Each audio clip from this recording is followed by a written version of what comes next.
जय श्री राम, राधे राधे। कैसे हो आप सब? आई होप आप सब अच्छे होंगे। युधिष्ठिर ने दुर्योधन को 2 विकल्प क्यों दिए थे? दोपायन झील पर युधिष्ठिर ने दुर्योधन को युद्ध के लिए चुनौती दी। 3 शक्तिशाली योद्धाओं के चले जाने के बाद पांडवों ने दुर्योधन को एक झील में मंत्रमुग्ध पाया, जो अपनी सुरक्षा के लिए अपनी मायावी शक्तियों का उपयोग कर रहा था। वासुदेव द्वारा सलाह दिए जाने पर युधिष्ठिर ने दुर्योधन से उठकर लड़ने का आग्रह किया। एक क्षत्रिय के रूप में उसके साहस और सम्मान पर सवाल उठाया। मित्रहीन और पराजित महसूस कर रहे दुर्योधन ने अपना दुख व्यक्त किया और युधिष्ठिर को राज्य की पेशकश की, और यह कहते हुए कि अब वह शासन नहीं कर सकता। युधिष्ठिर ने प्रस्ताव को अस्वीकार कर दिया, यह घोषणा करते हुए कि वह दुर्योधन को युद्ध में हराने के बाद ही राज्य स्वीकार करेंगे, उपहार में माध्यम से नहीं।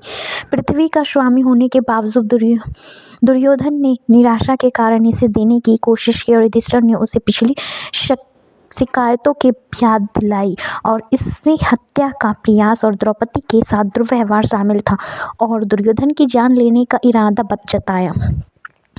पांडवों ने दुर्योधन के प्रस्ताव का मजाक उड़ाया, उसे चुनौती दी कि वह अपना राज्य छोड़ने के बजाय युद्ध में उनका सामना करे।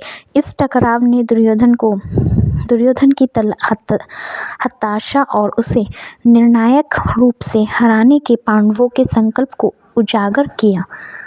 दुर्योधन ने खुद को अकेला और पराजित महसूस करते हुए जंगल में जाकर युधिष्ठिर को राज्य सौंपने की अपनी इच्छा व्यक्त की। युधिष्ठिर ने इस प्रस्ताव को अस्वीकार कर दिया और जोर देकर कहा कि राज्य का अधिकार जताने के लिए दुर्योधन को युद्ध में पराजित होना होगा। इस आदान प्रदान से दोनों पक्षों के बीच गहरी दुश्मनी शासक के रूप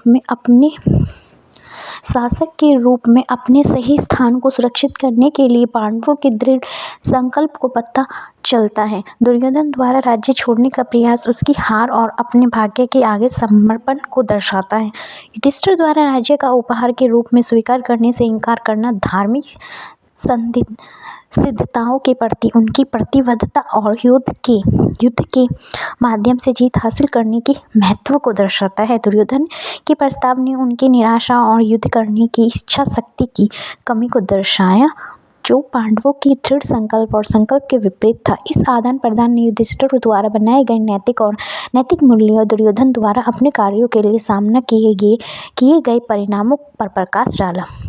अंततः राज्य के सच्चे शासन को निर्धारित करने के लिए दोनों पक्षों के बीच अंतिम मुकाबले के लिए मंच तैयार हो गया। जब तनाव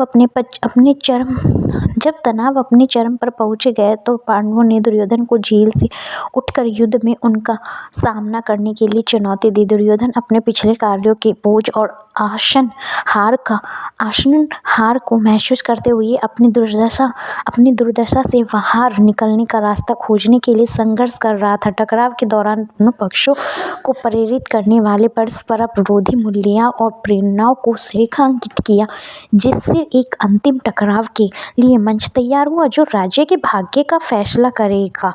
दोनों पक्षों के निर्णायक युद्ध के लिए तैयार होने के साथ कथा पांडवों और दुर्योधन के बीच लंबे समय से चले आ रहे झगड़े के चरम समाधान की ओर आग्रह हुई। जय श्री राम। वीडियो अच्छी लगी तो प्लीज़ चैनल को लाइक एंड सब्सक्राइब करना ना भूलें। Thank you for watching this video.